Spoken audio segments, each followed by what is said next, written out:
இன்று அவருடைய சத்தம். எழுதியவர் சகோதரர் சகரியா பூனன் அவர்கள்.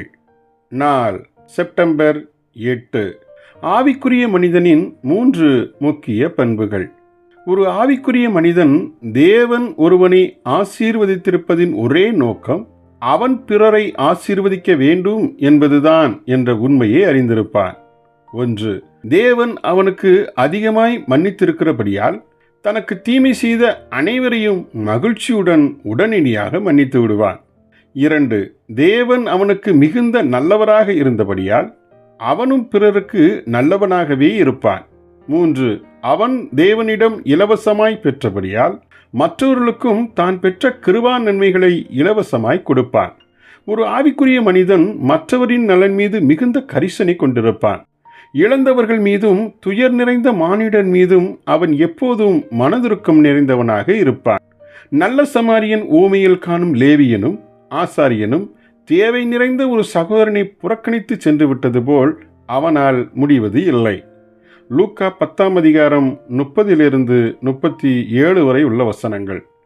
வீழ்ச்சியடைந்த மனிதனை சாத்தானின் கட்டுக்களிலிருந்து விடுதலை செய்து அவனுக்கு உதவி செய்யவும் அவனை ஆசீர்வதிக்கவும் அவனை தூக்கி நிலைநிறுத்தவும் தேவன் எப்போதும் கரிசனை கொண்டவராகவே இருக்கிறார். இதே போன்ற கரிசனையை ஆவிக்குரிய மனிதனும் பெற்றிருப்பான். ஒரு ஆவிக்குரிய மனிதன் தன் எஜமானனைப் போலவே ஊழியம் கொள்ளாமல் ஊழியம் செய்திடவே நாடுவான். சாத்தானின் கட்டுக்குள்ளிலிருந்து ஜனங்களை விடுதலையாக்கி அவர்களுக்கு நன்மை செய்கிறவராகவே இயேசு சுற்றி திரிந்தார். அப்போஸ்தலர் 10:38 வசனம். ஆவிக்குரிய மனிதனும் அவ்வாறாகவே நன்மை செய்கிறவனாகவே எப்போதும் திகழ்வான்.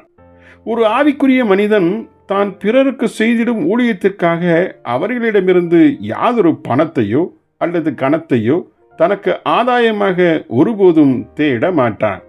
அவன் தேவனைப் போலவே தன் ஜீவியத்தின் மூலமாகவும் ஊழியத்தின் மூலமாகவும் பிறரை ஆசீர்வதிப்பது ஒன்றையே நாடுவான். ஒருவரிடமிருந்தும் தனக்கென பரிசு பொருளையோ அல்லது காணிக்கையையோ அவன் எதிர்பார்த்திட மாட்டான். ஏனெனில் தன் ஒவ்வொரு தேவைக்கும் தேவனை மாத்திரமே அவன் நம்பியிருப்பான். ஜெபிப்போமா. அன்பின் பரலோக தந்தையே, ஆவிக்குரியவர்களாயிருந்து பிறரை ஆசீர்வதிப்பதற்கும் பிறரிடம் கரிசனையாய் நடந்து கொள்ளவும் பிறரிடம் யாதொரு ஆதாயம் எதிர்பாராது நன்மை செய்யவும் கிருபை தாரும். ஆமேன்.